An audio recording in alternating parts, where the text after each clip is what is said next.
bienvenidos a cada uno de ustedes a este programa. ¿Qué dice la Biblia?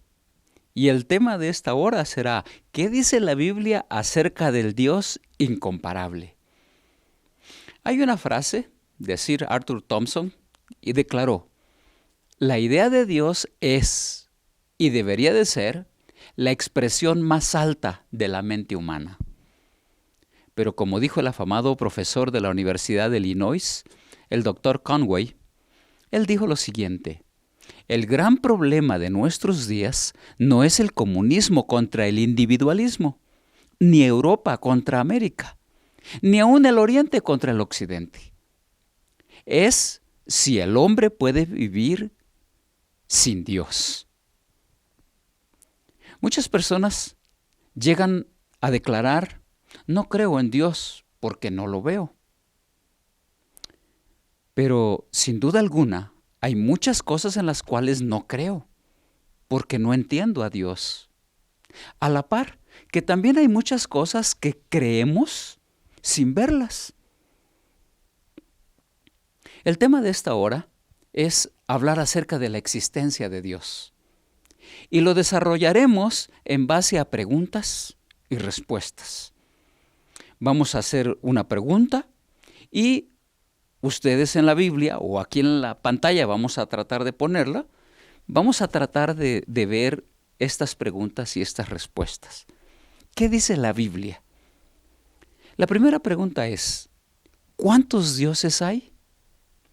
Y vamos a buscar juntos, si usted quiere buscar en su Biblia o aquí lo va a ver en la pantalla, en Efesios capítulo 4, versículo 6.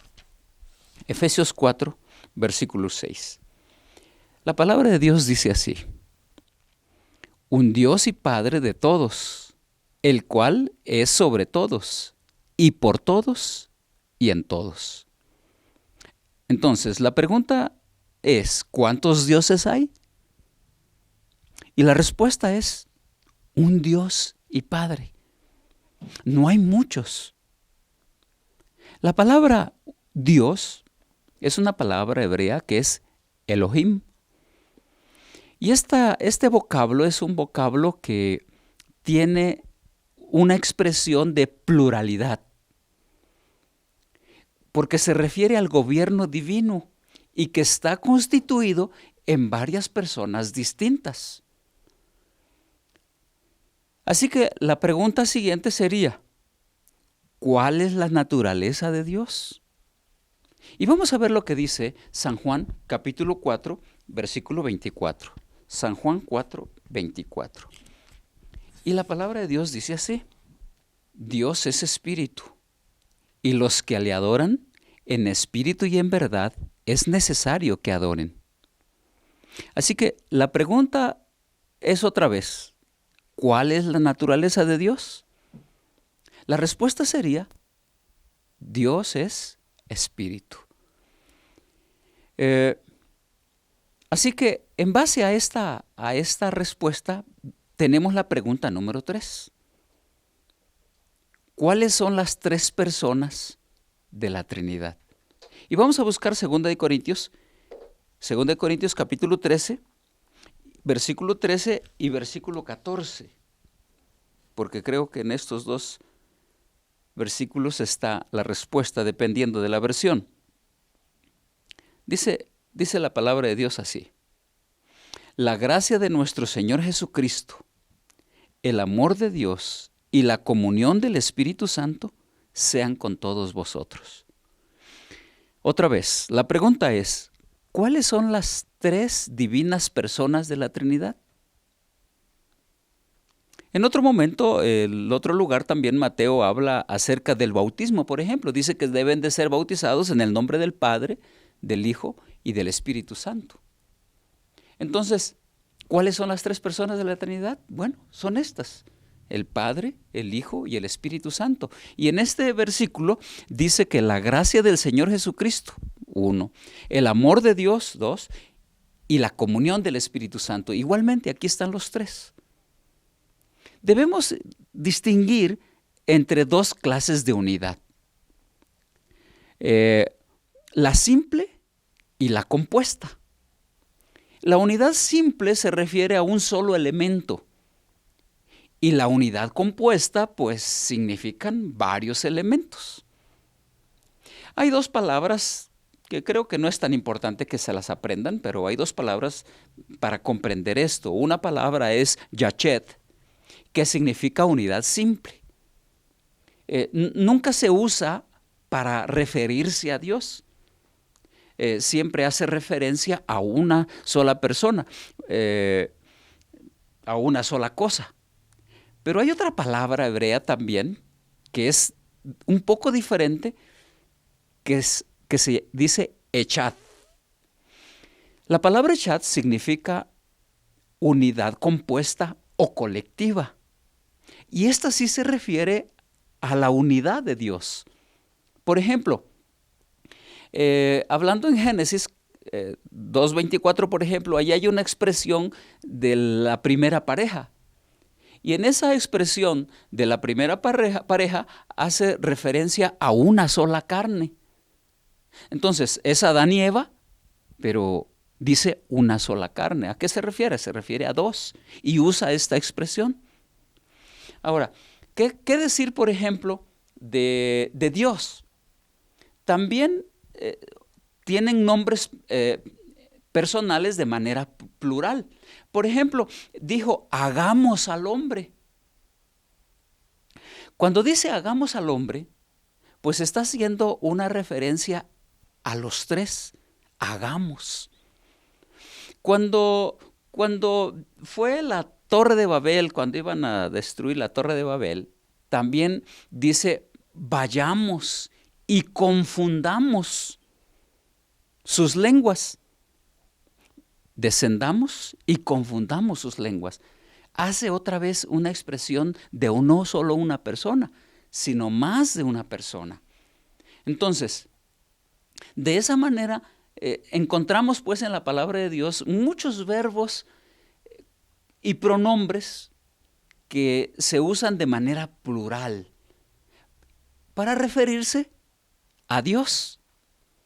Muy bien, con esto nos vamos a la siguiente pregunta. ¿Cómo es el carácter de Dios? Y vamos a buscar en la palabra de Dios en 1 de Juan capítulo 4, versículo 8. Creo que todos conocemos este hermoso versículo.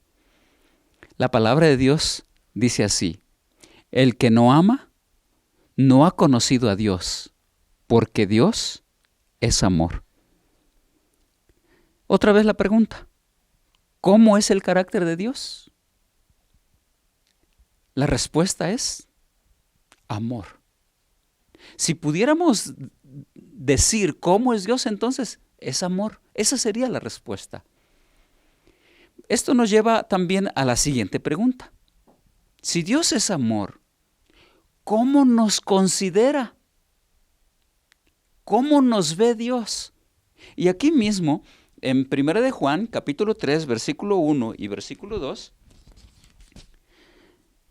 la palabra de Dios dice así: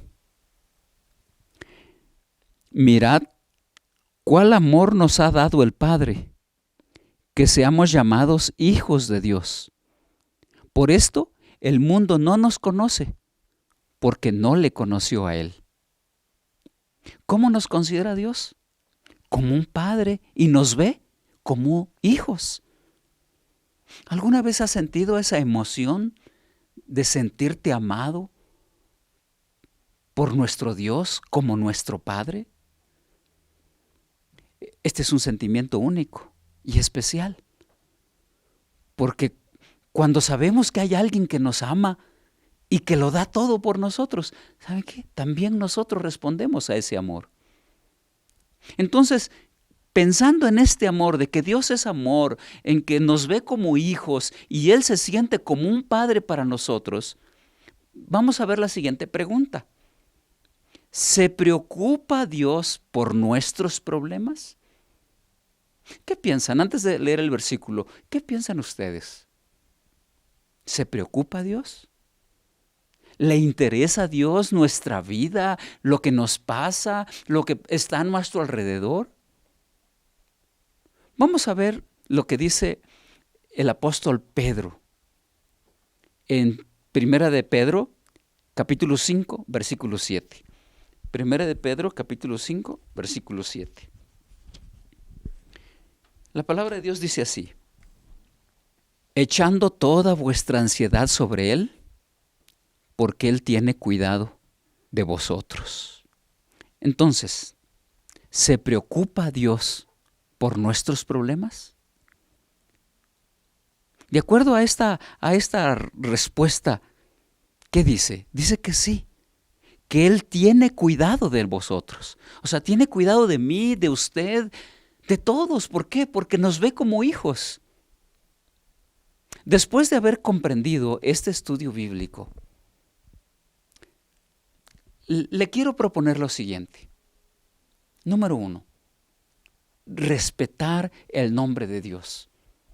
De acuerdo a lo que dice Éxodo capítulo 20, versículo 7, dice que no debemos de tener otros dioses. O sea, Dios es un Dios celoso, le gusta que solamente estemos dedicados a Él. ¿Qué otra cosa debemos de hacer? Obedecer a Dios. En Hechos capítulo 5, versículo 29, en un encuentro del apóstol Pedro, cuando lo estaban queriendo decir que no predicara más de Cristo, él dijo, es que es mejor obedecer a Dios antes que a los hombres. Así que ese otro aspecto también es importante que nosotros lo podamos cumplir. Y número 3, poner a Dios en primer lugar. Cristo nos dio un consejo. Dice que debemos de buscar en primer lugar el reino de Dios y su justicia, y todo lo demás vendrá por añadidura.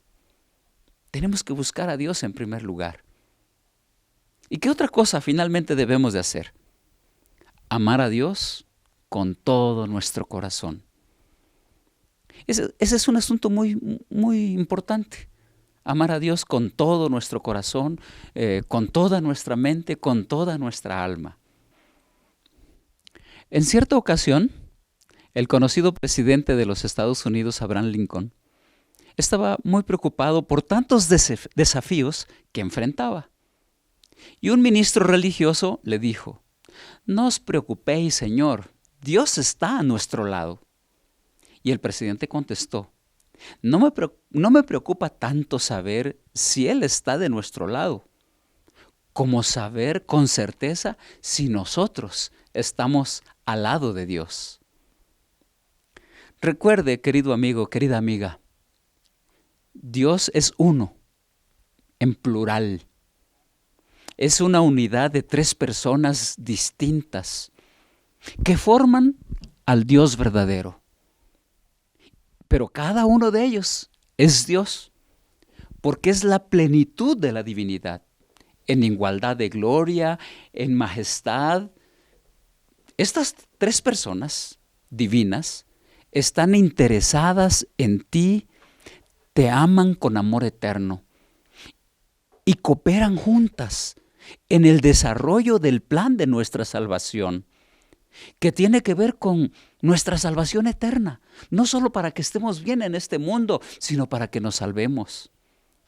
La aceptación de este Dios uno y trino será la base de tu experiencia religiosa en medio de este mundo donde se adoran a muchos dioses. Hoy quiero invitarte para que juntos podamos resolver en nuestra vida tener una experiencia de relación con Él. Toma esa decisión. La decisión de creer en Dios Padre, en creer en Jesucristo su Hijo y creer en el Espíritu Santo. Y deseo, si deseas, así como yo deseo, que juntos tengamos esta experiencia con Él, quiero animarte a obedecerlo y a creer en Él como nuestro Padre Celestial. Que Dios bendiga su palabra y te bendiga junto con su familia.